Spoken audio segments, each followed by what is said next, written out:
கர்த்தருடைய நாமம் மகிமைப்படுவதாக. நம்ம இன்றைக்கு செய்திக்காக யூதாவின் பொதுவான நிருபத்திலிருந்து நம்ம செய்தி கேட்க போகிறோம். 14வது வசனத்தையும் 15வது வசனத்தையும் ஒருவர் வாசிங்க. ஆதாம் தலைமுறையான ஏனோக்கும் இவளை குறித்து எல்லாருக்கும் நியாய தீர்ப்பு கொடுக்கிறதற்கும் அவர்களில் அவபக்தி உள்ள யாவரும் அவபக்தியாய் செய்து வந்த சகல அவபக்தியான கிரிகளின் நிமித்தமும் தமக்கு விரோதமாய் அவபக்தியான பாவிகள் பேசின கடின வார்த்தைகள் எல்லாவற்றின் நிமித்தமும் அவளை கண்டிக்கிறதற்கும் ஆயிரமரமான தமது பரிசுத்தங்களோடு கர்த்தர் வருகிறார் என்று முன் அறிவித்தார். தேவன் தாமே இந்த வார்த்தையோடு பேசுவதற்காக நம்ம இருந்த வண்ணமாக கர்த்தரை நாம் சோதனை பண்ணுவோம். சோதரம் இதனால் இந்த கர்த்தரங்களோடு இடைப்படுவீராக. கேட்கிற யாவரும் வருகைக்காக தங்களை ஆயத்தப்படுத்திக் கொள்ள நீர் உதவி செய். இயேசு கிறிஸ்துவின் நாமத்தில் ஜெபிக்கிற நல்ல பிதாவே, ஆம். அல்லேலூயா. இன்றைக்கு செய்தியினுடைய தலைப்பு இரண்டாம் வருகை குறித்ததான செய்தி நம்ம தொடர்ந்து சில வாரங்கள் நம்ம கேட்க போகிறோம். அநேகர் முதல் வருகையே இல்லை என்று சொல்லும்போது இரண்டாவது வருகை குறித்து நாம் தியானிக்கும் போது பல ஆவிக்குரிய சத்தியங்களை நாம் கற்றுக்கொள்ளும்.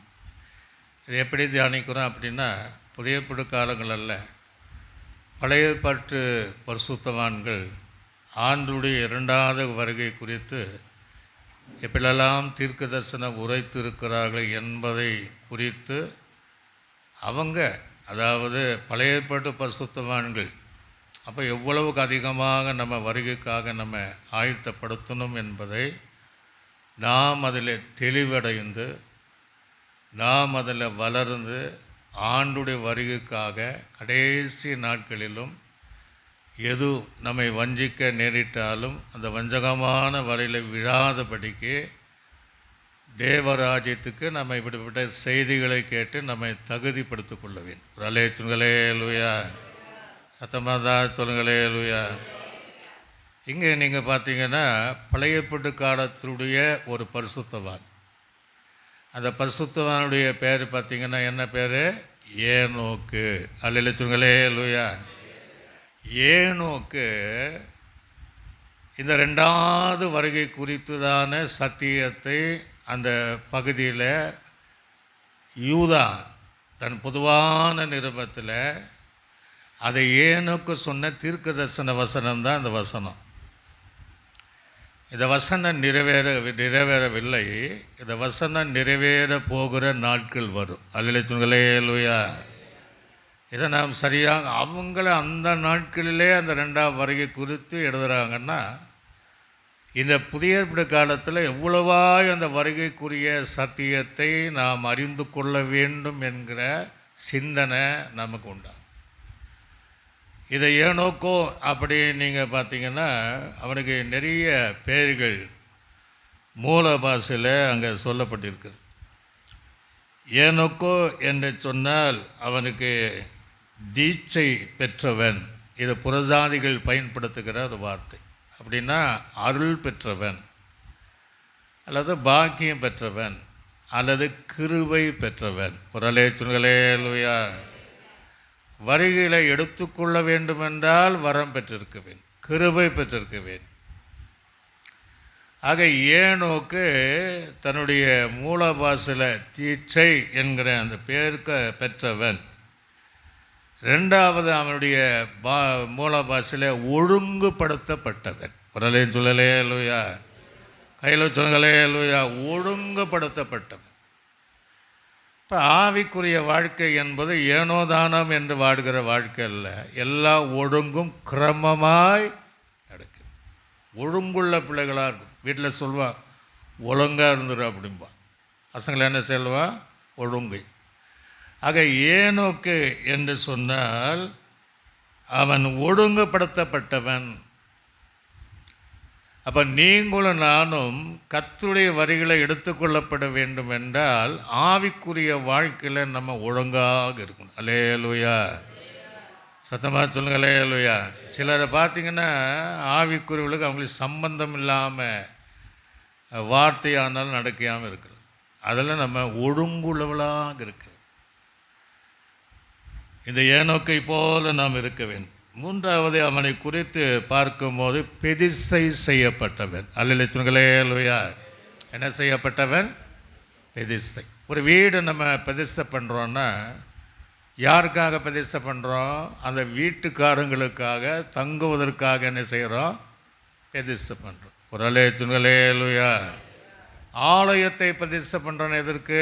தேவனுக்கும் சபையில் ஜனங்கள் வந்து ஆராதிப்பதற்கும் என்ன செய்கிறோம்? பிரதிஷ்டை பண்ணுறோம். அப்போ ஏனோக்கு பிரதிஷ்டை செய்யப்பட்டவன் யாருக்காக?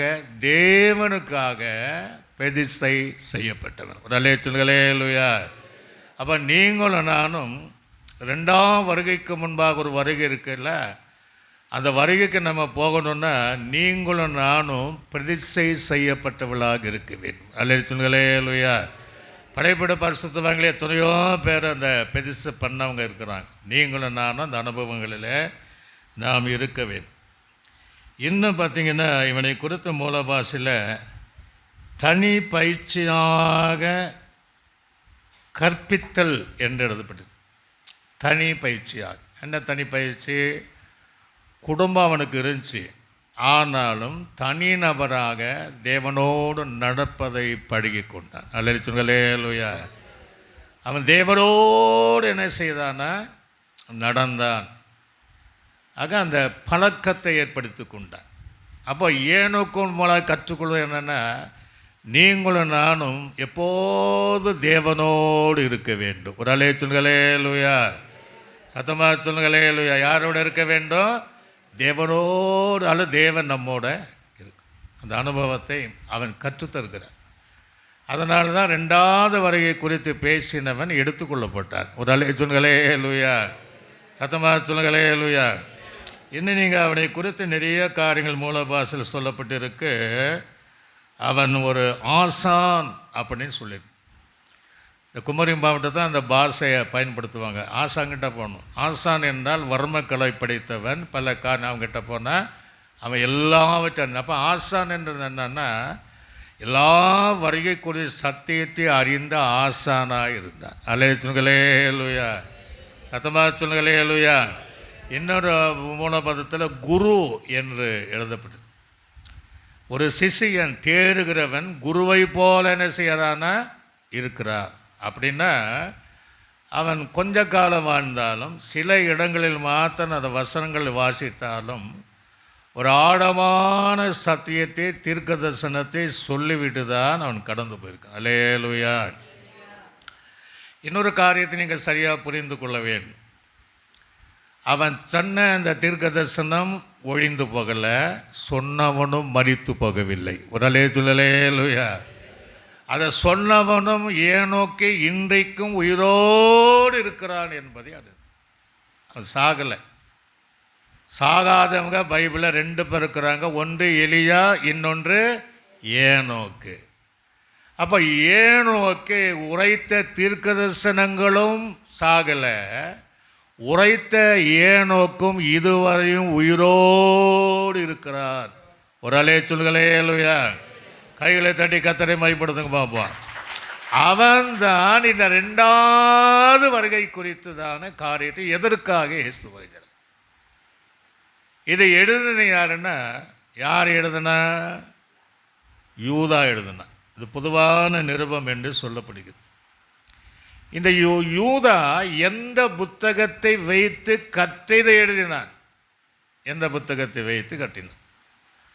புதிய காலத்தில் மற்ற இடத்துல எங்கேயாவது இருக்கான்னு கிடையாது. அப்படி என்றால் அந்த நாட்களில் ஏனோக்கு என்கிற ஒரு புத்தகம் இருந்திருக்கு. ஒரு அல்லேலூயா. ஆக அந்த புத்தகத்தை, ஏனோக்கின் புத்தகத்தை எடுத்துதான் இந்த யூதா ஒரே அதிகாரத்தில் வந்தாலும் அது ஏனோக்குடைய 2வது வருகை உரைத்த தீர்க்கதரிசனமான வசனங்களை ஆவியானவர் மூலமாக நமக்கு எழுதி வைத்திருக்கிறார். அல்லேலூயா. ஆதி திருச்சபையில் 2 பேர் இருந்தாங்களா. அதில் ஒருத்தன் பேர் ஒரிகன், இன்னொரு பேர் தெர்த்துலியன் என்று 2 ஆதி திருச்சபை தலைவர்கள் இந்த ஏனோக்கின் புத்தகத்தை படித்து வாழ்ந்திருந்தார்களாம். ஒரு அல்லேலூயா. சத்தமாக சொல்லுங்களேலூயா. இப்போ அந்த யூதா யார் என்பதை அறிந்து கொள்ள வேண்டும். இதை யூதா யாருன்னா இயேசு கிறிஸ்துனுடைய சகோதரன். அப்போ இயேசு கிறிஸ்துடைய பிறப்பு வேறு, இவருடைய சகோதரர்கள் பிறப்பு வேறு. இயேசு எப்படி பிறந்தார்? பரிசுத்தாவினால கர்ப்பந்தரிக்கு பிறக்கப்பட்டார். இந்த யூதானாலும் யாக்கோபானாலும் சகோதரிகளானாலும் தாய் தகப்பனுடைய இரத்தத்தினால் பிறக்கப்பட்டவர். அல்லேலூயா. அப்போ இந்த யூதா இயேசு பிறப்பை அவன் தெய்வமாக என்ன செய்யலை? ஏற்றுக்கொள்ளலை. இயேசு கிறிஸ்து இந்த உலகம் அவர் தன்னுடைய அந்த தாய் தகப்பன் கீழ்ப்படிந்தார்களவா, அதையாகிலும் பார்த்து இவர் தெய்வம் என்று அவனை ஏற்றுக்கொள்ளலை. இயேசு இந்த உலகத்தில் 33 வருடங்கள் வாழ்ந்து 3 வருடங்கள் உலகம் முழுவது நன்மை செய்து சுற்றி தீர்ந்தார் அல்லவா, அதையும் பார்த்து இவர் தெய்வம் என்று தன்னுடைய சகோதரனாகிய யூதா ஏற்றுக்கொள்ளலை. அல்லேலூயா. சத்தமாக சொன்னலேலூயா. நான் அப்போ என்ன நினைக்கிறேன்னா, அவர் தெய்வம் என்பது எல்லாருக்கும் தெரியும். அது சொல்லும் போது இவன் என்ன சொல்லியிருப்பேன்? ஆமாம், நீ எல்லாம் ஒரு தெய்வமா அப்படின்ட்டு பரிகாசம் கூட என்ன செஞ்சிருப்பேன், பண்ணியிருப்பேன். அது இயேசு கிறிஸ்துவை எல்லா வகையிலும் ஒரு நெருக்கத்தை உண்டு பண்ணியிருப்பாங்க. ஆனால் அந்த நெருக்கத்தில் இயேசு மௌனமாக இருந்திருப்பார். அல்லேலூயா. அவங்கள அன்பு பாராட்டியிருப்பார், அவங்களை நன்மை இப்படி அவருடைய சுபாவத்தை அறிந்தும் இயேசுவை தெய்வமாக அவங்க ஏற்றுக்கொள்ளவில்லை. இயேசு செய்த அற்புதங்களெல்லாம் பார்த்தாலும் தெய்வம் என்று என்ன செய்யலை? ஏற்றுக்கொள்ளவில்லை. இயேசு சிலுவையிலே உலக பாவத்துக்காக மரித்தாரே, அப்பமும் ஏற்றுக்கொள்ளலை.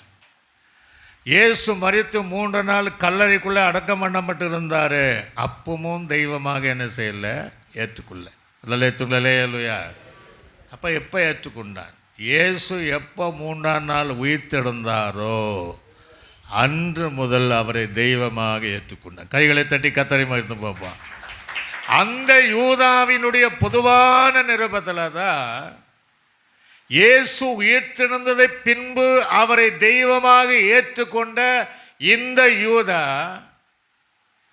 அந்த ஏனோக்கினுடைய தீர்க்கதரிசன புஸ்தகத்தை படித்து கற்று அந்த சத்தியத்தை அவர் 2ஆம் வருகையில் இந்த உலகத்துக்கு வருகிறார் என்கிற செய்தி இன்றைக்கு உலகம் முழுவதும் அறியும்படியாக அவனை எழுதி கடந்து போனான். அல்லேலூயா. சத்தமாக சொல்லுங்களேலூயா. இந்த ஏனோக்கை குறித்து நீங்கள் எபிரேயருக்கு நிருபத்தில் 11ஆம் அதிகாரம் 5ஆம் வசனத்தை வாசிங்க. எபிரேயருக்கு நிருபம் 11ஆம் அதிகாரம் 5ஆம் வசனம். நல்ல கவனிங்க. விசுவாசத்தினாலே நல்ல கவனிங்க. ஏனோக்கு இந்த 2வது பிரசங்கம் எல்லாம் பண்றான். ஏனோக்கு மரணத்தை காணாமல் எடுத்துக்கொள்ளப்பட்டான். எடுத்தது யாருன்னா, தேவன் அவனை எடுத்துக்கொண்டபடியால் அவன் காணப்படாமல் போனான். அவன் தேவனுக்கு பிரியமானவன் என்று அவன் எடுத்துக்கொள்ளப்படுவதற்கு முன்பாக சாட்சி பெற்றார். முதலே சொல்லுங்களேலூயா. சத்தமதா சொல்லுங்களேலூயா. அப்ப ஏனோக்குடைய வயது 365 வருஷம். அந்த 365 வருஷத்தில் 300 வருடங்கள் அவன் தேவனோடு சஞ்சரித்தான். அல்லேலூயா. அவன் தேவனோடு நடந்த. அப்போ இந்த ஏனோக்கு இப்பேற்பட்ட வெளிப்பாடு எப்படி உண்டாயிற்று? புதிய ஏற்பாடு காலத்தில் இருக்கக்கூடிய அநேக பரிசுத்தவான்களுக்கு இந்த வெளிப்பாடும் இல்லை. ஏன்னா வருகை கிடையாதுன்றாங்க, ரகசிய வருகை கிடையாதுன்றாங்க. ஆனால் ஆதியாகமத்தில் வாழக்கூடிய அன்றைக்கி தேவாலயம் இல்லை, உபதேசம் இல்லை, ஆசாரியன் இல்லை, லேவியன் இல்லை, சத்தியம் இல்லை. அப்போ ஏனோக்குக்கு இந்த வெளிப்பாடு எப்படி உண்டாயிற்று? அல்லேலூயா அல்லேலூயா. இன்னைக்கு ஏராளமான சத்தியத்தை அறிகிற தேவ பிள்ளைகளுக்கு வெளிப்பாடு இல்லை. அவங்க என்ன செய்ய, அதை கேட்கவா இதை கேட்கவாங்க, தடுமாறுகிற சூழ்நிலை. அப்ப யார் இந்த காரியத்தை கற்றுக் கொடுத்தார்? ஏனோக்கு கற்றுக் கொடுத்தவர் யார் அப்படின்னா, அந்த 300 வருடம் தேவனோடு இருந்தானே, தேவன் அவனுக்கு கற்றுக் கொடுத்தார். ஒரு அல்லேலூயா, சத்தமா சொல்லுங்களேலூயா. தேவனோடு சந்திருக்கிறனா சும்மா கைப்பிடிச்சிட்டான்னு நினைப்பா. அப்போ ஆண்டு சொல்லியிருப்பாரு, அப்பா என் குமாரனாகிய இயேசு இந்த உலகத்தில் வருவார், மரியாள் வயிற்றில் பிறப்பார், உலகத்தின் பாவத்தை சுமந்ததற்காக வருவார், அவர் 3ஆம் நாள் சிலுவையில் மரிப்பார், அவர் உயிர்த்தெழுவார், அவர் முதல் வருகிலே வருவார், 2வது வருகிலே வருவார். அல்லேலூயா. இந்த வெளிப்பாடை தேவனிடத்தில் பெற்றுக்கொண்டவன் தன்னுடைய வாழ்க்கையில பாருங்க, அவன் விசுவாசத்தினாலே தேவனோடு நடந்தான். தேவனோடு நடந்தவன் அவன் எடுத்துக்கொள்ளப்பட்டான். அவன் தேவன் அவனை எடுத்துக்கொண்டப்பட்டபடினால் அவனை காணப்படாமல் போனால், அவனை எடுத்துக்கொள்வதற்கு முன்பாக தேவனுக்கு பிரியமான சாட்சி பெற்றான். அல்லேலூயா. இப்போ நீங்களும் நானும் இந்த 2வது வருகைக்கு முன்பாக ஒரு ரகசிய வருகை இருக்கு.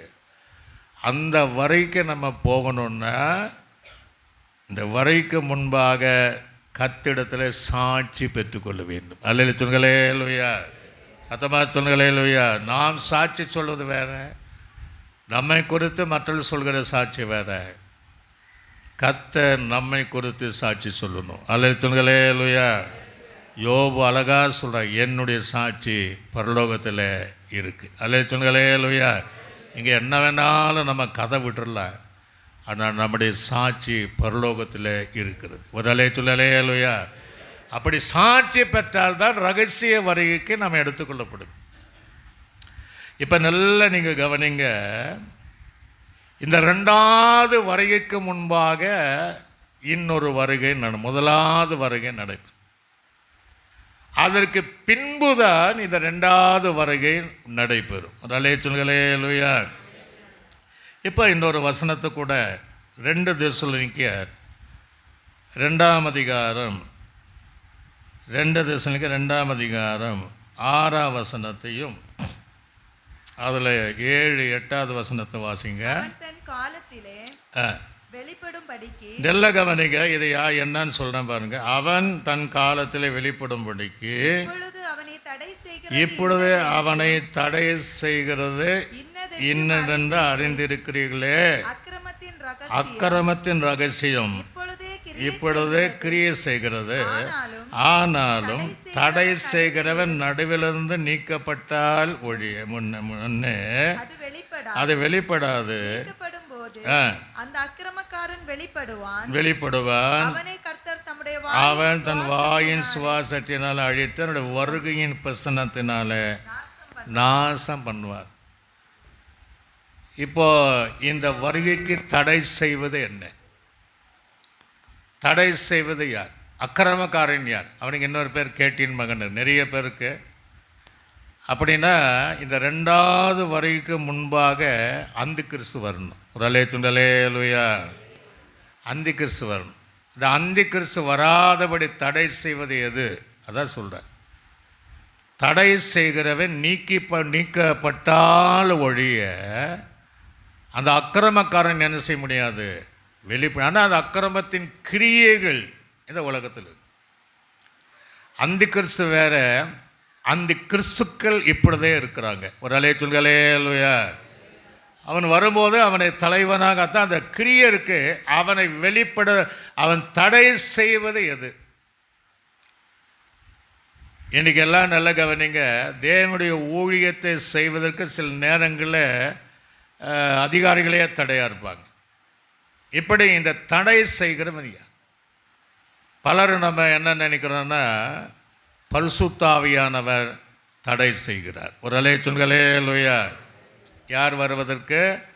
இந்த 2வது வரைக்கு முன்பாக அந்த அந்தி கிறிஸ்து வருவதற்கு யார் தடை செய்கிறார் என்கிற ஒரு காரியம் எல்லாரும் பரிசுத்த ஆவியானவர் என்று சொல்லுவாங்க. ஒரு கோணத்தில் பார்த்தீங்கன்னா அது உண்மையாய் தோன்றினாலும் அவைகள் அல்ல. ஒரு அலேச்சுனுகளே லூயா, சத்தமா சொன்னுகளே லூயா. அப்போ எது தடையாக இருக்குது அப்படிங்கிறத நீங்கள் பரிசுத்த ஆவியினை குறித்து நீங்கள் யோவான் சுவிசேஷம் சீக்கிரமாக வச்சுக்கணும், 14ஆம் அதிகாரம் 16வது வசனத்தை வாசிங்க. யோவான் சுவிசேஷம் 14ஆம் அதிகாரம் 16வது வசனம். நான் பிதாவை வேண்டிக் கொள்ளுவேன், அப்பொழுது என்றென்றைக்கு உங்களுடனே கூட. கவனிங்க, என்றென்றைக்கும் உள்ள. நல்ல கவனி, அந்த வார்த்தையில் அண்டர்லைன் பண்ணும். குறிப்பிட்ட காலங்கள் அல்ல, என்றென்றைக்கும் உள்ள, என்றென்றைக்கு உங்களுடனே கூட, உங்களோடு கூட இருக்கும்படிக்கு சத்திய ஆவியாகிய வேறொரு தேற்றரவாளனை அவர் உங்களுக்கு தந்தருவார். அப்போ ஆவியான் என்ன சொல்றாரு? என்றென்றைக்கும். இன்னொரு பைபிளில் உங்களுக்கு உதவி செய்யும்படி, உங்களுக்கு உதவி செய்யும்படி, ஒத்தாசை செய்யும்படி அந்த ஆவியானவரை இந்த உலகம் இருக்கிற வரையும் தேவன் நமக்கு தந்திருக்கிறார். ஒரு அலையா. அப்போ ஆவியானுடைய தடை கிடையாது. இப்போ ஆவியான தடை கிடையாது. ஆவியானுடைய வேலை சபையை மணவாளனுக்கு ஆயத்தப்படுத்துகிற வேலை. ஒரு அலையா. கல்யாண நாட்களில் மணப்பெண்ணை தோடிகள் என்ன செய்வாங்க? ஆயத்தப்படுத்துவாங்க. ஆயத்தப்படுத்திட்டு அவங்க அங்கே தான் இருப்பாங்க. மணவாளனை தன் தோழன் என்ன செய்வான்?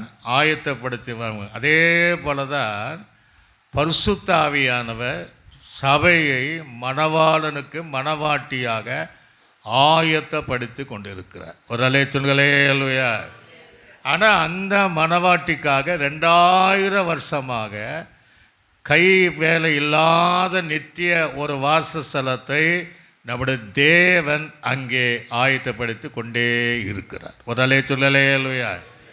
இவர் இங்கே ஆவியானவர் ஆயத்தப்படுத்துகிறார்.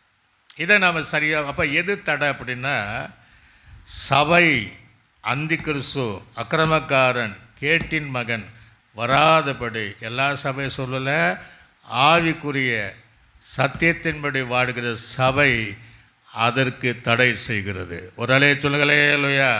அப்போ எப்போ வருமான? சபை எடுத்துக்கொள்ளப்பட்ட பின்பு அந்த அந்தி கிறிஸ்துவர். எல்லாம் புரிஞ்சுடுங்க. சபை எடுத்துக்கொள்ளப்பட்ட பின்பு அந்தி கிறிஸ்து வருவார். அப்போ அந்த எடுத்துக்கொள்ளப்பட்டதான் இதை ஏனோக்கு எடுத்துக்கொள்ளப்பட்டதை போல சபை ரகசிய வருகை ஒன்று இருக்குது. அந்த வருகையில் இந்த சபை எடுத்துக்கொள்ளப்பட்ட பின்பு அந்தி கிறிஸ்து இந்த உபத்திர காலங்கள் இருப்பார். அதற்கு பின்பு தான் 2வது வருகை நடைபெறும். அல்லேலூயா சொல்லுங்களே லூயா.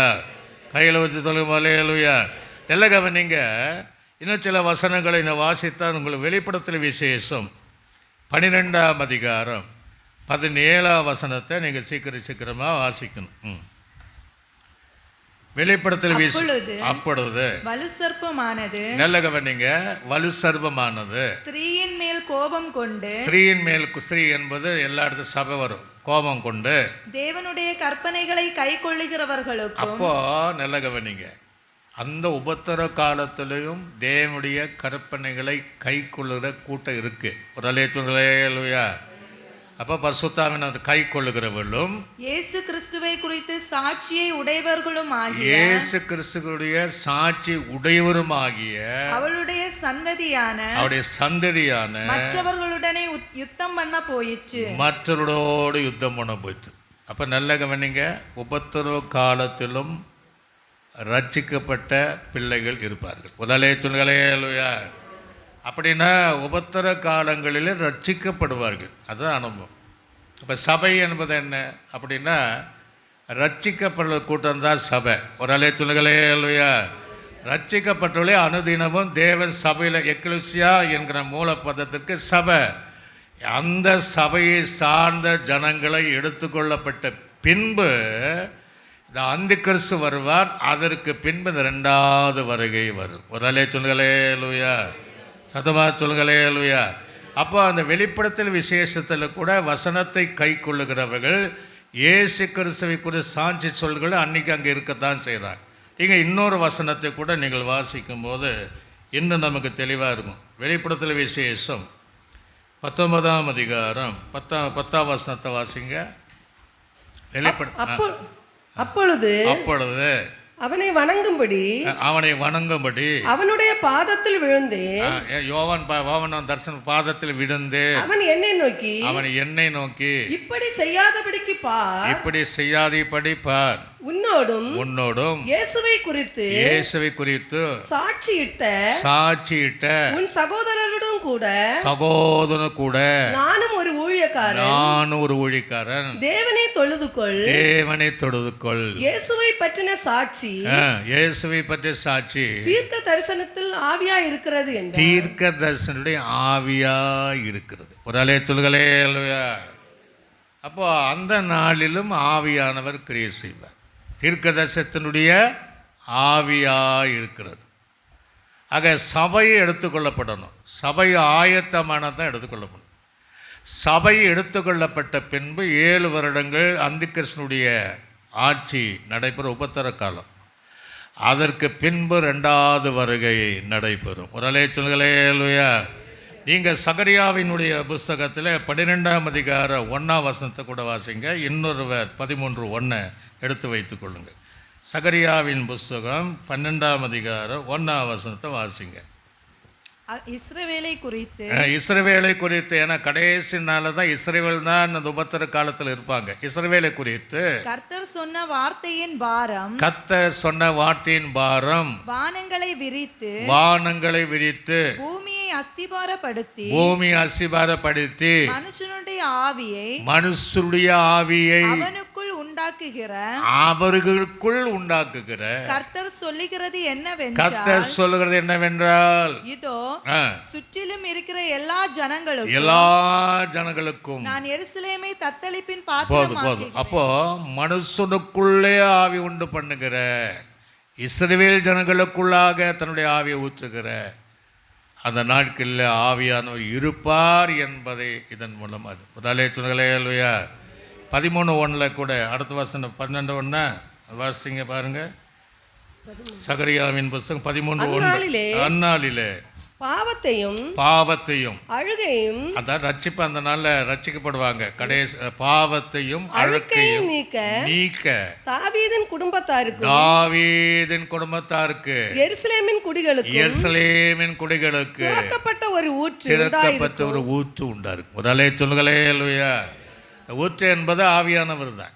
ஆக எது தடை? சபை அந்தி கிறிஸ்துவை தடை செய்கிறது.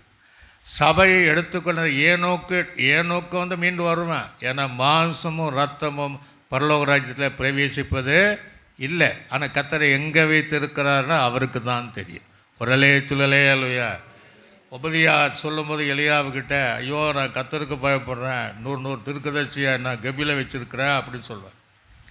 எலியா சொல்கிறேன், நான் ஒருத்தந்தான் பாகாலுக்கு முன்பாக முத்தம் விடாமல் இருக்க சொல்லும்போது ஆண்டு சொல்லுவே சும்மா இருப்பேன், நான் 7000 பேரை வச்சுருக்கிறேங்கிறார். ஒரு சொல்லலே இல்லையா. பாகாலுக்கு முன்பாக முத்தம் விடாத 7000 எங்கே வச்சுருக்கேன்னு நமக்கு தெரியாது. இப்போ ஏனோக்கு பரலோராஜ்யம் போகலை, ஏதோ ஒரு இடங்களிலே கர்த்தர் வைத்திருக்கிறார், அவங்க மீண்டும் வருவார்கள். அல்லே இல்லையா. ஏனோக்கு எலியாவை என்ன செய்வாங்க? வருவாங்க. அந்த ஏனோக்கு தான்க்குள்ள வெளிப்பாடு தான் இந்த 2வது வருகை குறித்ததான சத்தியத்தை அவன் எழுதுகிறதை நாம் பார்க்க முடியும். இப்போ நல்ல கவனிங்க. அப்போஸ்தலர் நடபடிகளில் ஒரு வசனத்தை வாசி. 2ஆம் அதிகாரம் 16ஆம் வசனம் முதல் 21ஆம் வசனம் வரைக்கும் நீங்கள் வாசிப்பாங்க. 2ஆம் அதிகாரம். தீர்க்கதரிசியாகிய யோவேலினால் உரைக்கப்பட்டபடி, நல்ல கவனிங்க, யோவேலினால் உரைக்கப்பட்டபடி இது நடந்தேறுகிறது. கடைசி நாட்களில், அந்த கடைசி நாள் இப்ப இல்ல, அது ஒரு கடைசி நான் சொல்றேன். அந்த உபத்திரம் அந்த கடைசி நாளிலே நான் மாம்சமான யாவர் மேலே ஆவியை ஊற்றுவேன். அப்பொழுது உங்கள் குமாரரும் உங்கள் குமார்த்திகளும் தீர்க்கதரிசனம் சொல்லுவார்கள். உங்கள் வாலிபர் வாலிபர்கள் தரிசனங்களை தரிசனங்களை அடைவார்கள். உங்கள் மூப்பர் மூப்பர் சொப்பனங்களை காண்பார்கள். என்னுடைய ஊழியக்காரன் மேலும் என்னுடைய ஊழியக்காரன் மேலும் அந்நாட்களே என் ஆவியை ஊற்றுவேன். அப்பொழுது அவர்கள் தீர்க்கதரிசனம் சொல்வார்கள்.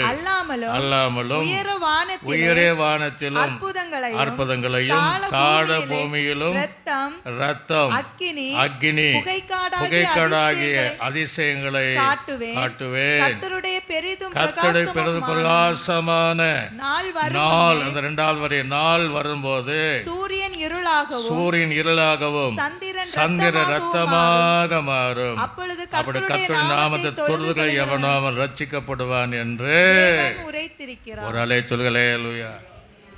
அந்த நாளிலும் எப்படி ரட்சிக்கப்படுவாங்க அப்படின்னா, அந்த சபை எடுத்துக்கொள்ளப்படும் போது ஒரு கூட்டப்பாங்க, ஆம்பா உண்மைதானே அப்படி என்ன வந்தாலும் பரவாயில்லை என்று ரட்சிக்கப்படுவாங்க. அதே போல் இஸ்ரவேல் ஜனங்க அந்த அந்தி கிறிஸ்துடைய வந்த பின்னாடியும் அவர்களும் ரட்சிக்கப்படுவாங்க. ஒரு அலே சொல்களே. அல்லேலூயா. அப்போ தான் அந்த 2 பேர் யார், ஏனோக்கு எலியாமினால அவங்க அற்புதங்களை செய்யக்கூடிய காரியத்தை அங்கே எழுத வைத்திருக்கிறார். ஆகவே இந்த சபையை எடுத்துக்கொள்வதற்கு முன்பு அந்தி கிறிஸ்து வர மாட்டான். இப்போ எது தடை செய்கிறது? சபை அதற்கு தடையாக இருக்கும். ஒரு அலே சொல்களே. அல்லேலூயா. சபை இருக்கிற வரையும் அவன் என்ன செய்ய முடியாது, வர முடியாது.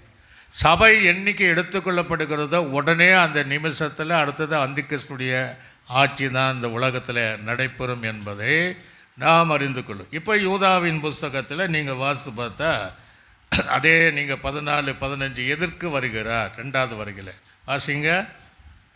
14-15 ஆதாமுக்கு இப்போ 7ஆம் தலைமுறையானவன் தான் ஏனோக். 7ஆம் தலைமுறை தான் இந்த 7ஆம் தலைமுறையான ஏனோக்கும் இவர்களை குறித்து, யாரை, அந்த வாழ்ந்த அந்த ஜனங்களை குறித்து இதோ எல்லாருக்கும் நியாய தீர்ப்பு கொடுப்பதற்கு அவர்களில். அப்ப எதற்கு 2ஆம் வருகை வருகிறார்? இயேசு நியாயம் தீர்ப்பதற்காக வருகிறார். ஒரு அலே சொல்களே. அல்லேலூயா. 2வது வரை எதற்காக?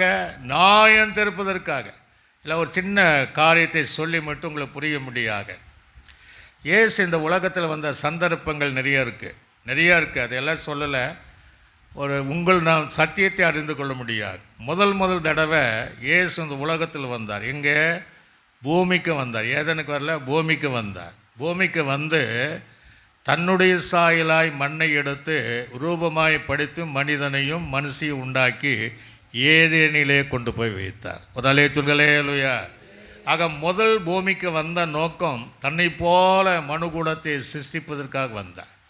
2வது தேவன் பூமிக்கு வந்தார். எங்கே வந்தார்? மரியாள் வயிற்றில் பிறந்து 33 வருடங்கள் வாழ்ந்தான்னா மனுஷனை சிருஷ்டிப்பதற்காக அல்ல, சிருஷ்டிக்கப்பட்ட மனிதனுடைய பாவங்களுக்கு பலியாக, கிருபாதார பலியாக இயேசு உலகத்தில் வந்தார். ஒரு அலே சொல்களே. அல்லேலூயா. 3வது எங்கே வருகிறார்? பூமிக்கு வர மாட்டார். 4வது தான் பூமிக்கு வரார். 3வது எங்கே வருகிறார்? மத்திய ஆகாயத்திலே வருகிறார். ஒரு அலே சொல்களே. அல்லேலூயா. எதற்கு வருகிறார்? சபையை எடுத்துக்கொள்ளும்படியாக வருகிறார். தேசனுக்கு அழகாக வாசிக்கும். நாம் எதிர்கொண்டு என்ன செய்யணுமா? எதிர்கொண்டு போகணுமா? அவர் வரமாட்டார். நாம் எதிர்கொண்டு போகணும்னா மத்திய ஆகாயத்தில் நிற்பார். நாம் எதிர்கொண்டு, அதாவது ஆயத்தமுள்ள எதிர்கொண்டு போகும்போது அங்கேருந்து அவர் கூட்டு போயிடுவார். ஒரு அலே சொல்களே. அல்லேலூயா. பழைய நாட்களில் திருமணம்லாம் வித்தியாசமாக நடக்கும். இன்றைக்கி இருக்க திருமணங்கள் வித்தியாசமாக இருக்கும். அந்த நாட்களில் எங்கள் ஊரில் திருமணம் அப்படின்னா, மாப்பிள்ளை ஒரு இடத்துல வருவாருன்னா அவர் நேராக பொண்ணு வீட்டுக்கெல்லாம் என்ன செய்ய மாட்டார், வரமாட்டார். நேராக தேவாலயத்தில் முதல் மணி அடித்து உட்காந்துக்குவாங்க. அதுக்கு ஒரு மணி 2வது மணினா பொண்ணு போய் என்ன செய்யணும், தன் வீட்டிலிருந்து போய் உட்காரணும். கல்யாணத்தை முடிச்சுட்டு அந்த மணவாளனை நினைச்சு தன் வீட்டுக்கு கூட்டு போயிடுவார். ஒரு அலே சொல்களே. அல்லேலூயா. இதே போல தான் இயேசு கிறிஸ்து மத்திய ஆகாயத்தில் வருவார். நாம் எதிர்கொண்டு அங்கே போகிறோம், நம்மை கூட்டிகிட்டு போயிடுவார். ஒரு அலே சொல்களே. அல்லேலூயா. ஆக இந்த சபை எடுத்துக்கொள்ளப்பட்ட பின்புதான் இந்த அந்தி கிறிஸ்து வருவார். அதற்கு பின்பு இந்த ரகசிய வருகை, இந்த பகிரங்க அந்த 2ஆம் வருகையில் இயேசு எதற்காக வருகிறார்? நியாயம் தீர்க்குவதற்காக இயேசு வருகிறார். ஒரு அலே சொல்களே. அல்லேலூயா. தொடர்ந்து வாசிங்க பாபா சீக்கிரமா.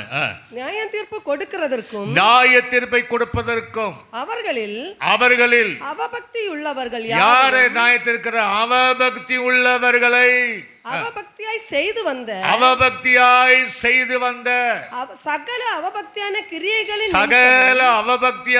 கிரியைகளை நிமித்தம் தமக்கு விரோதமாய். இது என்ன செய்ய? இன்னொரு பைபிளை பார்த்தீங்கன்னா தமக்கு விரோதமாய், இன்னொரு பைபிளை முரட்டாட்டமாய் ஜீவிக்கிற, தனக்கு எதிராய் ஜீவிக்கிற அந்த ஜனங்களை தமக்கு விரோதமாய் அவபக்தி உள்ள பாவிகள் பேசின கடின வார்த்தைகள் எல்லாவற்றுக்கும் அவர்களை கண்டிக்கிறதற்கும் நேசிப்பதற்காக கண்டிப்புனா தண்டிப்பதற்கும் ஆயிரமான தமது பரிசுத்தவான்களோடு கூட கர்த்தர் வருகிறார் என்று முன்னறிவித்தார். ஒரு அலைச்சொல்களே அல்லேலூயா. இயேசு கூட யார் வராரு? வசனத்தை வாசித்தீங்க இல்லையா? இந்த பைபிள் காலேஜுக்கு போகிறவங்களாம் என்ன படிக்கிறாங்கன்னு நமக்கு ஒன்றும் புரியல. என்ன எப்படி வராரு? தனியாக வராரு. அந்த பரிசுத்தவான் யார்? இப்படி தான் நம்ம செய்தி அந்த பரிசுத்தவான் யார்? ரகசியவர் இல்லைன்றங்க இல்லையா? இந்த பரிசுத்தவான் பழைய வீட்டு பரிசுத்தவான்கள், புதிய ஏற்பாட்டு பரிசுத்தவான்கள், எடுத்துக்கொள்ளப்பட்ட பரிசுத்தவான்கள். ஒரு அலைச்சொல்களே அல்லேலூயா. சத்தமாக சொல்லுங்களே அல்லேலூயா. இப்போ ஏனோக்கு இதில் வருமா? அங்கே நல்ல கவனிங்க. ஏனோக்கும் அப்போ தேவன் எவ்வளோ அந்த நியாயமான அந்த பரிசுத்த ரெண்டாவது வரிகளை சொல்கிறேன். அவன் உயிர் திறந்த பின்பு இயேசு வருவார் இல்லையா? அப்போ இந்த ஏனோக்கும் வருவான் பாருங்க. அவன் உரைத்த தீர்க்க தரிசனத்தை அது நிறைவேறும் போது அந்த நிறைவேறுகிற காலத்தில் ஏனோக்கு வருவான், எலியா வருவான். ஒரு அலைச்சொல்களே அல்லேலூயா. வேதம் அழகா சொல்றது, இயேசு பரிசுத்தவான்களோடு இரண்டாக வருகையிலே வருகிறார் என்றால் முதல் வருகை ஒன்று நடந்திருப்பதை நம்மால் அறிந்து கொள்ள முடியும். அதுதான் ரகசிய வருகை. இமைப்படுதல, நொடிப்படுதல. ஏதோ நான் ரகசியத்தை நான் உங்களுக்கு சொல்லுகிறேன். இமை நொடிப்படுதல நாம் மறுபக்கப்படுவோம் என்று சொல்லுகிறேன். அல்ல, பழைய ஏற்பாட்டு பரிசுத்தவான்களுக்கு புதிய வித்தியாசம் என்னன்னா, பழைய ஏற்பாட்டு பரிசுத்தவான்களுக்கு மறுபமத்தினுடைய அனுபவம் கிடையாது. ஒரு அலைச்சொல்களே அல்லேலூயா. இல்லைன்னா ஏனோக்கு இல்லைன்னா மறுபா இருந்தால் மீண்டும் வர அவசியம் கிடையாது. ஆனால் புதிய ஏற்பாட்டு விசுவாசிகளுக்கு கல்லறை விட்டு எழுப்பினால் சரி, உயிரோடு எழுப்பினால் சரி, இமைப்படுவது நாம் மறுரூபமாக கூடியும். ஒரு அலைச்சொல்களே அல்லேலூயா. அந்த அனுபவத்தை அப்போது தேவன் யாரோடு வராரா? பரிசுத்தவான்களோடு வருகிறார் என்று அங்கே எழுதப்பட்டிருக்கு. நீங்கள் இன்னும் வேதாகமத்தில் வாசித்து பார்த்தீங்கன்னா, சகரியாவின் புத்தகம் 14ஆம் அதிகாரம் 5ஆம் வசனம். சீக்கிரமாக வாசிக்கணும். அப்பொழுது என் மலைகளின் பள்ளத்தாக்கு வழியாய் ஓடி போவீர்கள்.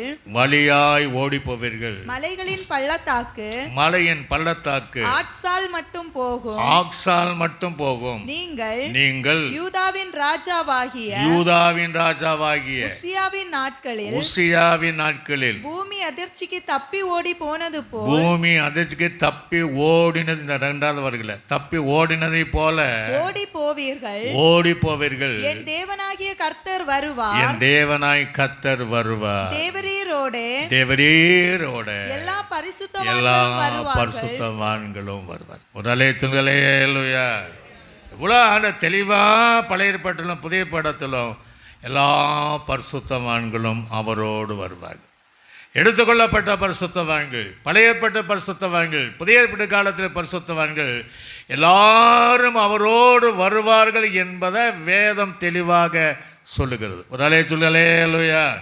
அவர் தனியாக அல்ல, எல்லாரும் வருவார்கள். வரும்போது நீங்கள் அந்த உசியாவின் நாட்களில் பூமி அதற்கு தப்பி ஓடினதை போல அவரை பார்ப்பதற்கு தைரியம் இல்லாமல் ரட்சிக்கப்படாத கூட்டங்கள் எல்லாம், அதனால கண்மலையை பார்த்து எங்களை மறைத்து கொள்ளுங்கள். ஒரு அலைச்சொல்களே அல்லேலூயா. ஏன்னா அவர் அப்படி ஏன்னா அன்பாக சிருஷ்டிப்பதற்காக வரல, மன்னிப்பதற்காக வரல, எடுத்துக்கொள்வதற்காக வரல, கண்டிப்பதற்கு, தண்டிப்பதற்கு, நியாயத்தீர்ப்பதற்கு தமக்கு விரோதமாய் கடினமான வார்த்தைகளை பேசினவளுக்கு விரோதமாய் பேசினவளுக்கு முரட்டாட்டமுள்ள ஜனங்களுக்கு நியாயம் தீர்க்கும்படியாக அவபக்தியாய் நடந்த அவபக்தியாய் பேசின ஜனங்களை நியாயம் தீர்ப்பதற்காக அவர் ஆயிரமான பரிசுத்தவான்களோடு இயேசு வருவார். சொல்லுங்களே அல்லேலூயா, சத்தமாக சொல்லுங்களே அல்லேலூயா. வெளிப்படுத்தல் விசேஷத்தில் கூட ஒரு 19ஆம் அதிகாரம் 14வது வசனத்தை வாசிங்க. 19. பரலோகத்தில் உள்ள சேனைகள், பரலோகத்தில் உள்ள பாருங்க சேனைகள் யாருன்னுங்க, என்ன பரிசுத்த சேனைகள் வெண்மையும் சுத்தமுமான, அதை நம்மளை தான் சொல்றாரு, எடுத்துக்கொள்ளப்பட்டால் வெண்மையும் சுத்தமுமான வெள்ளிய வஸ்திரம் தரித்தவர்கள், வெள்ளிய வஸ்திரம் தரித்தவளாய் வெள்ளை குதிரைகளின் மேல் ஏறி, வெள்ளை குதிரைகளின் மேலே ஏறி அவருக்கு பின் சென்றார்கள். அவருக்கு பின் சென்றார்கள். அப்போ நீங்களும் நானும் இந்த உபத்திர காலத்தில் இயேசுவோடு 2ஆம் வருகையில் வரும்போது சும்மா வரல, வெண்குதிரையின் மேலே ஏறி. ஒரு அல்லேலூயா. இயேசு வெண்குதிரை மேலே ஏறுவார், நமக்கு வெண்குதிரையின் மேலே ஏறி அந்த 2ஆவது வருகையில் நாம் இயேசுவோடு வருவோம். அல்லேலூயா.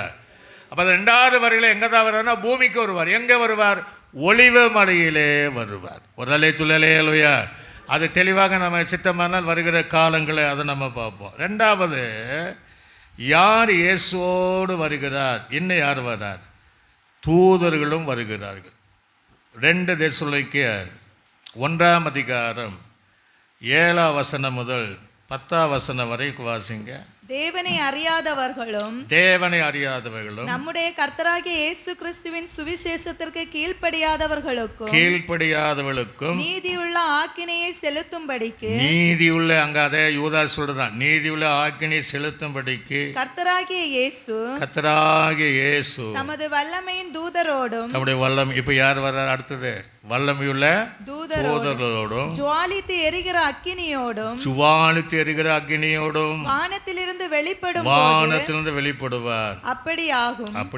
அந்நாளிலே தம்முடைய பரிசுத்தவான்களில் மகிமைப்படத்தக்கவராயும் நீங்கள் எங்களுடைய சாட்சியை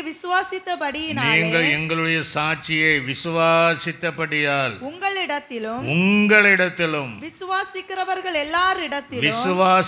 எல்லாரிடத்திலும் ஆச்சரியப்படத்தக்கவராக அவர் வரும்போது அவர்கள் கர்த்தருடைய சன்னிதானத்திலிருந்து அவருடைய வல்லமை பொருந்திய மகிமையிலிருந்து நீங்களாகி நித்திய அழிவாகிய நித்திய அழிவாக தண்டனை அடைவார்கள். ஆகையால் நம்முடைய தேவனும் கர்த்தராகிய இயேசு கிறிஸ்துவும் அளிக்கும் கிருபையின்படியே நம்முடைய கர்த்தராகிய இயேசு கிறிஸ்துவின் நாமம் உங்களிடத்திலும் நீங்கள் அவரிடத்திலும் மகிமைப்படும் பொருட்டாக நம்முடைய தேவன் உங்களை தமது அழைப்புக்கு பாத்திரமாகும்படி தமது தயையுள்ள சித்தம் முழுவதையும் விசுவாசத்தின் கிரியையும் பலமாய் உங்களிடத்தில் நிறைவேறும் பொருட்டு வேண்டும் என்று எப்பொழுதும் உங்களுக்காக வேண்டிக் கொள்கிறோம். அல்லேலூயா. ஆண்டுடைய வருகை குறித்து அவன் எழுதியிருக்கிறான். இயேசுவோடு எடுத்துக்கொள்ளப்பட்ட சபையினுடைய பரிசுத்தவான்கள் வருவார்கள். இயேசுவோடு அடுத்தது யார்தான் வருவார்னா தூதர்களும் வருவார்கள். ஒரு அல்லேலூயா. நமக்கு நேரம் சீக்கிரமாக வாசிங்க. மத்தேயு சுவிசேஷம் 16ஆம் அதிகாரம் 27ஆம் வசனம். சீக்கிரமாய் மத்தேயு 16:27. மனுஷகுமாரன் தம்முடைய பிதாவின் மகிமை பொருந்தினவராய், மனுஷகுமாரன் தன் பிதாவின் மகிமை பொருந்தினவராய் தம்முடைய தூதரோடும் கூட வருவார். தம்முடைய தூதரோடு கூட வருவார். அப்பொழுது அவனவன் கிரியைக்கு தக்கதான அவனுக்கு பலன் அளிக்கப்படும். ஒரு அல்லேலூயா. இதான் 2வது வருகை. மனிதன் என்ன தவறு செய்கிறானோ அதுக்கேற்ற பலன் அளிக்கும்படியாக அந்த தேவன் 2வது வருகையில் வருகிறார் என்று எழுதப்பட்டிருக்கு. மத்தேயு 24ஆம் அதிகாரத்தில் கூட 29 வசனம் முதல் 31 வசனம் வரைக்கும் நம்ம வாசித்து பார்த்தால் அந்நாட்களில் உபத்திரவம் முடிந்தவுடனே சூரியன் அந்தகாரப்படும் சந்திரன் ஒளியை கொடாதிருக்கும் நட்சத்திரங்கள் வானத்திலிருந்து விடும் வானத்தின் சத்தமங்கள் அசைக்கப்படும் அப்பொழுது மனுஷகுமாரனுடைய அடையாளம் வானத்தில் காணப்படும் அப்பொழுது மனுஷகுமாரன் வல்லமையோடும் மிகுந்த மகிமையோடும் வானத்தின் மேகங்கள் மேல் வருகிறதை பூமியில சகல கோத்திரங்களும் கண்டு புலம்புவார்கள். வலிவாய் தொனிக்கும் எக்கால சத்தத்தோடு அவர் தமது தூதர்களை அனுப்புவார். அவர்கள் அவளால் தெரிந்து கொள்ளப்பட்டவர்களை வானத்தில் ஒரு முனை தொடங்கி மறுமுனை மட்டும் 4 திசையிலிருந்து கூட்டி சேர்ப்பார்கள். ஒரு சொல்லுங்களேலுயா. தூதருடைய வேலை என்ன? அதனால் ரட்சிக்கப்பட்ட தேவ பிள்ளைகளை பூமியிலிருந்து 4 திசையிலிருந்தும் ஒரு இடத்துல சேர்க்கப்படுது அவருடைய வேலை. ஒரு சொல்லுங்களேலுயா. இப்போ ஆண்டுடைய வருகை சீக்கிரமாக 2வது வருகைக்காக, அதுக்கு முன்பாக ரகசிய வருகை நடந்த பின்பு 2வது வரைக்கு முன்பாகவே நாம் எடுத்துக்கொள்ளப்படுவதற்கு ஆயத்தமாக இருக்கும். நீங்கள் மத்தேயு சுவிசேஷம் 25ஆம் அதிகாரம் அதில் 31 முதல் 33 வரை வாசித்து பார்த்தால், அன்றியும் மனுஷகுமாரன் தமது மகிமை பொருந்தினவராய் தன்னை மகிமை பொருந்தினவராய் சகல பரிசுத்த தூதரோடும் கூட வருவார். தமது மகிமையுள்ள சிங்காசனத்தின் மேல் வீற்றிருப்பார். தங்களுடைய மகிமையுள்ள சிங்காசனத்தில் எருசலேமிலே வீற்றிருப்பார். அப்பொழுது சகல ஜனங்களும் அவருக்கு முன்பாக சேர்க்கும். ஒரு சொல்லுங்களேலுயா. சகல ஜனங்களும் ரட்சிக்கப்படலாம். சரி, ரட்சிக்கப்பட்ட எல்லா ஜனங்களும் சிறியோரானாலும் பெரியோரானாலும் அந்த வெள்ளை சிங்காசனுக்கு நிற்க கண்டேன் என்று வெளிப்படத்தில் விசேஷம் சொல்வதை போல அங்கே எல்லாரும் அவருக்கு முன்பாக நிற்கவும், மேய்ப்பனானவன் செம்மறியாடுகளையும் வெள்ளாடுகளையும் வெவ்வேறாக பிரிப்பதை போல அவர்களை அவர் பிரித்து தமது வலது பக்கத்திலும் வெள்ளாடு இடது பக்கத்திலும் பார்க்கிறோம். கீழே நிறைய விஷயம். போதும். அப்ப நல்ல கவனிங்க. தேவன் எதற்காக வருகிறார்? அவனுக்கு ஏற்ற அந்த உபத்திர காலத்தில் ரட்சிக்கப்பட்ட அந்த ஜனங்களுக்கு ஏற்ற பலனை அளிக்கும்படி இயேசு வருவார். ஒரு அல்லேலூயா. அந்த பலன் அந்த நாளில் ரட்சிக்கப்பட்டவர்களுக்கு உலகம் உண்டான நாள் முதல் இந்நாள் வரை ஆயத்தமாக்கப்பட்டிருக்கிற பரலோக ராஜ்யத்தில் பிரவேசியுங்கள் என்று பலனை கொடுக்கவும், ரட்சிக்கப்படாத உலக தோற்றக்கு முன்பாக ஆயத்தமாக்கப்பட்டிருக்கிற நித்திய நரக ஆக்கினிக்கு நீங்கள் போகுங்கள் என்று அந்த பலனை கொடுப்பதற்காக அந்த 2வது வருகையில் இயேசு வருவார். அல்லேலூயா. அப்போ நீங்களும் நானும் 2வது வருகையில் எப்படி வரணும்? முதல் வருகையில் எடுத்துக்கொள்ளப்பட்டு 2வது வருகையில் இயேசுவோடு வர வேண்டும். அல்லேலூயா. அந்த பரிசுத்தவான்களில் ஒருவனாக, அந்த பரிசுத்தவான்களில் ஒருவராக நாம் இருந்து இயேசுவோடு இந்த பூமியை அரசாள்வதற்கு, நியாயம் செய்வதற்கு அந்த இயேசுவோடு வர வேண்டும் என்கிற தீர்மானத்தோடு நம்ம காணப்படும். இப்போ 1000 என்பது நீங்கள் இந்த 2 வசனத்தை கூட நம்ம வாசித்து நம்ம முடிக்க போகிறோம். தானியேலின் புஸ்தகம் 7ஆம் அதிகாரம் 10ஆம் வசனத்தை கூட வாசிங்க. தானியேலின் புஸ்தகம். அக்கினி நதி அவர் சந்நிதியிலிருந்து புறப்பட்டு ஓடினது 1000 பேர் அவரை சேவித்தார்கள். கோடி பேர் அவருக்கு முன்பாக நின்றார்கள். நியாய சங்கம் உட்கார்ந்தது. ஒரு அலை சொல்லுங்களேலுயா. நியாய சங்கம் நிற்கிறேன். கோர்ட்டுக்கு போனால் தெரியும். ஜட்ஜு உட்கார்ந்த உடனே எல்லாரும் எழும்பி ஒரு வணக்கம் செலுத்தும். எல்லாம் எழும்பிடணும். இப்போ ஏற்பட்ட அட்வொகேட் ஆனாலும் எழும்பி நம்ம உள்ளே போனால் ஒரு கும்பிடணும். ஜட்ஜு உட்கார்தை போல் இயேசு ஜட்ஜ்மெண்ட்டுக்காக உட்காருவார். அல்லேலூயா. 1000 கோடி கணக்கான அப்படியே எழும்பி உட்காருவார். இதுதான் கடைசி வரிகளின் நியாய தீர்ப்பு. அந்த நியாய தீர்ப்பு செய்கிறவர் இயேசு. ஒரு அலேத்துங்களே லூயா. அந்த வாசிப்போம். நியாய சங்கம் உட்கார்ந்தது.